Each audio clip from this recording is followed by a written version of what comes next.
Assalamualaikum warahmatullahi wabarakatuh.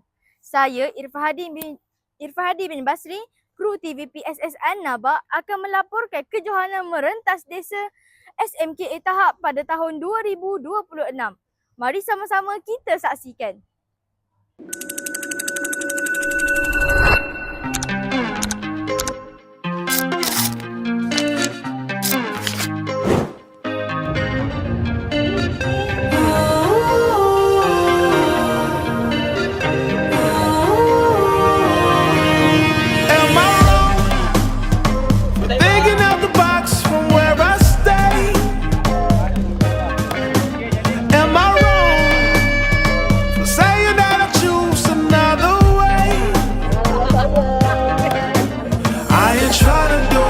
Everybody else doing, just cause everybody doing what they all do. If one thing I know, I fall but I grow. I'm walking down this road of mine, this road that I go home. So am I wrong for thinking that we could be something for real? No, am I wrong for trying to reach the things that I can't see? That's just how I feel. That's just how I feel. That's just how I feel. Trying to reach the things that I can't see. Am I tripping for having a vision? My prediction, I'ma be on top of the world.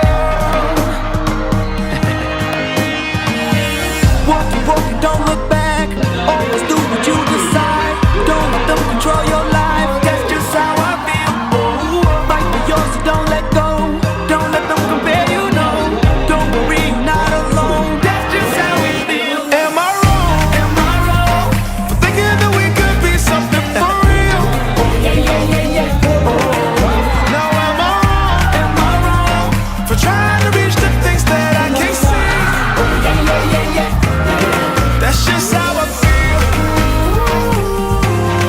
That's just how I feel.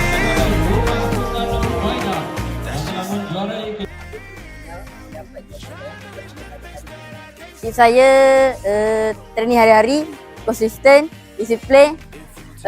Kalau contoh ada sakit training je.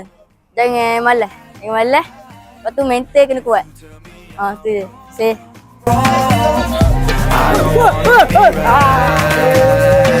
Tengok baju lah, Ubaidah. Amru lah bang, mana ada baju lain dah. Taurik. Agak sengit saya tengok tadi di kategori perempuan dan lelaki. Keempat rumah ada potensi yang besar untuk maju. Papan tanda hijau. Maksudnya Amru Al-As. Amru.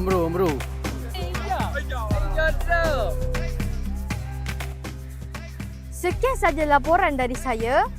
Teruskanlah kesetiaan anda bersama TVPSS An-Naba. Assalamualaikum warahmatullahi wabarakatuh.